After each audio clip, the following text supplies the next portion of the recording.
Sabay-sabay natin alamin ang mga kaganapan na nangyayari sa ating bansa.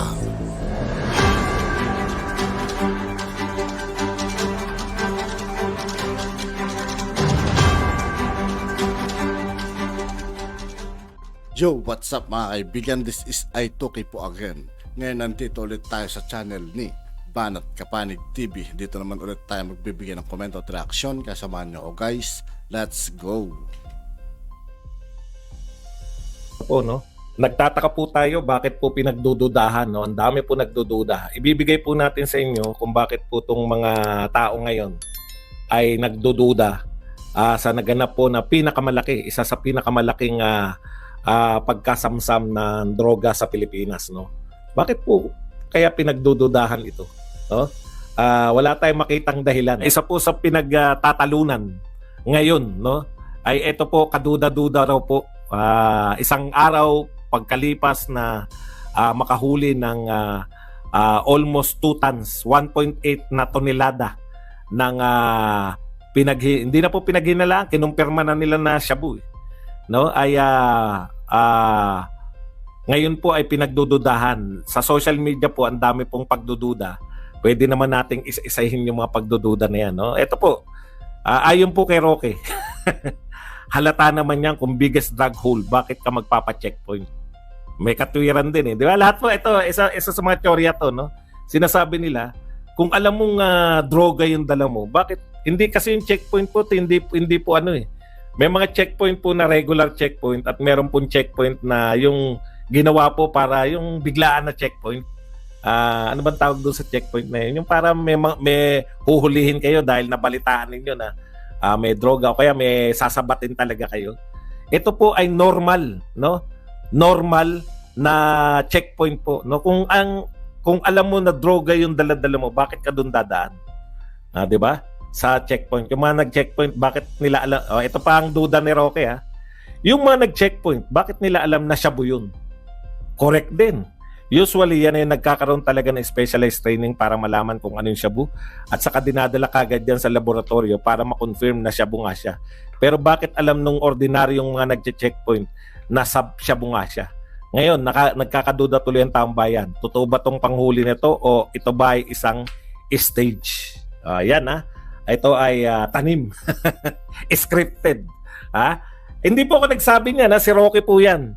Mamaya po yung aking pananaw, no? Bakit po? Ano po yan? Whole.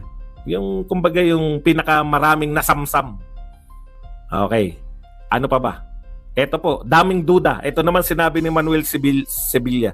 Now I see why many personalities see this was a stage. It seems to me that the target of this drama is PRRD. To shade PRRD, what more to upstage the success of the Maisog Prayer Rally than to shade PRRD's war on drug success. So dalawa po, no, para makalimutan na yung naganap na napakalaking bilang na ang tawag po ng mga tambilawan ay nilangaw. Pero sa atin po na nakita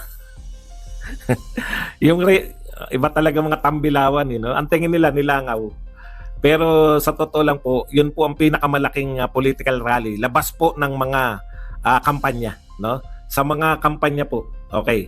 Ikalawa, yan po, no? Pwede rin yun, no? Sabi ni Manuel Sevilla, ito ay mukhang stage to kasi pinag-uusapan yung Maisog, eh.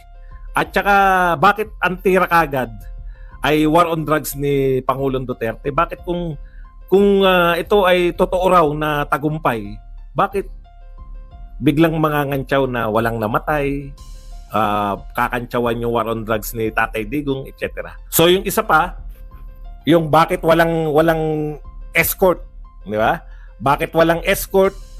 Bakit mag-isa lang yung driver? Tapos kasya ba? Bakit yung almost 2 tons ay pagkakasyahin sa isang poton para hindi man lang daw nilagay, karaniwan daw po kasi, no? Karaniwan daw po sa mga drogang ganyan. Yung nasasabat, tinatago sa mga anong tawag doon? Nag-e-effort pa para itago, di ba? minsan tinatago sa mga kalabasa. Kasi ang laki. Yung nahuhuli natin, nakikita natin sa ibang bansa, di ba? Nakatago sa mga kalabasa. Minsan tinatago sa mga tea bags na kunwari mga tsaa. Yung meron pang tinatago pa. Eto raw parang kulang na lang sabihin sabihin ng shabu mismo na kulang na lang daw lagyan ng shabu kami. Masyadong obvious daw na parang gustong ipahuli. Ayun, correct. Ganda yan. There is always an effort to conceal, di ba? Yung iba, no, na droga. Tapos, kung 13 billion yan, alam niyo po, napakalaki pong pera nun eh. Para po, ang sasabihin naman, napakatanga ba nung drug lord na 13 billion, pakakawalan niya lang. Biruin niyo, walang escort, walang hindi man lang iniwasan yung parang hulihin nyo ko, parang humihiyaw yung mga shabu na hulihin nyo kami. Parang ganun no, na masyadong abnormal. Hindi po siya normal practice ng isang matinong negosyante. Kasi negosyo po yan eh. Tinitreat po yan na isang malaki negosyo. Ang negosyo po kahit 1 milyon, di ba? Real talk po, milyon lang ang pinag-uusapan nagpapataya na sa milyon. Yan pa kaya 13 billion. 13 billion plus, no? Yung sinasabing halaga niyan. Walang ka-effort na itago talaga. Okay. Pero pwede rin naman, ito may nabasa ko, masyado siyang ipagpalagay na, di ba? Ipagpalagay na meron. Ito po maganda yung sinabi nito ni Nina, parang bagamat sarcastic yung kanya pagkakasabi, pero kung pangangatawanan nyo kasi na totoo, eto po yun, grabe, garapalan ng pagbebenta ng shabu ngayon, panahon ni BBM, hindi na tinatago, nakalagay na lang sa transparent plastic ang 13.3 billion worth ng shabu, transport gamit ang van in front of the public eye, no? Harap-harapan na, wala nang, di ba? Kung yan po ay totoo, tignan nyo sa isang banda, maganda rin yung punto nito ni na Bellatrix eh. Kung yan po ay totoo, grabe na po ang bentahan ngayon. Tuni-tunilada. Wala na pong pakialam sa plastic na po na transparent. Buti pa yung plastic transparent, yung mga budget natin na 500 billion ayuda naisingit. Walang transparency. Kung saan ginagamit yung mga budget natin. Buti pa yung shabu, very transparent. Grabe naman. Parang kaya po nakakapagduda. Hindi po ba? Hindi po ako yan. Ako po, naniniwala ako. Naniniwala ako na totoo yung naganap na yan. In fact, isa pa pala. Yung karamihan po sa mga pag nakakuha po ng ganyan, yung mga pulis na humaharap, talagang pag nagsalita yan, ito po ay inoperate namin, dahan-dahan po namin to. Bakit po ang presidente yung nakakaalam ng lahat ng operasyon?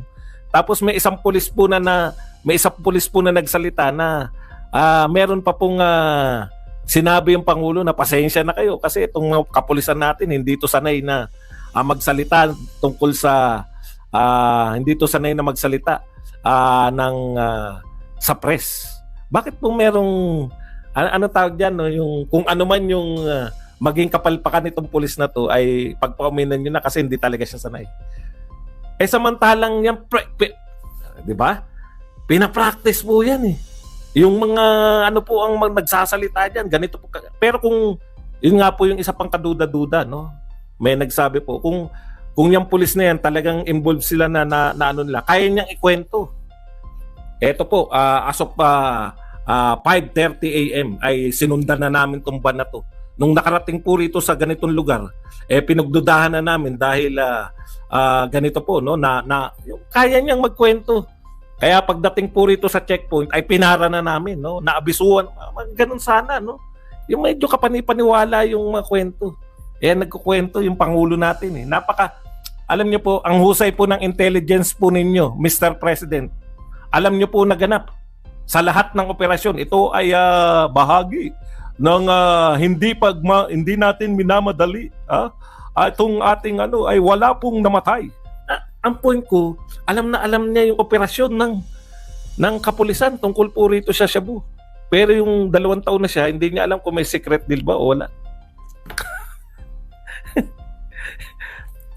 Yung mga operasyon po na katulad nito, alam po ng Pangulo lahat, pati detalye.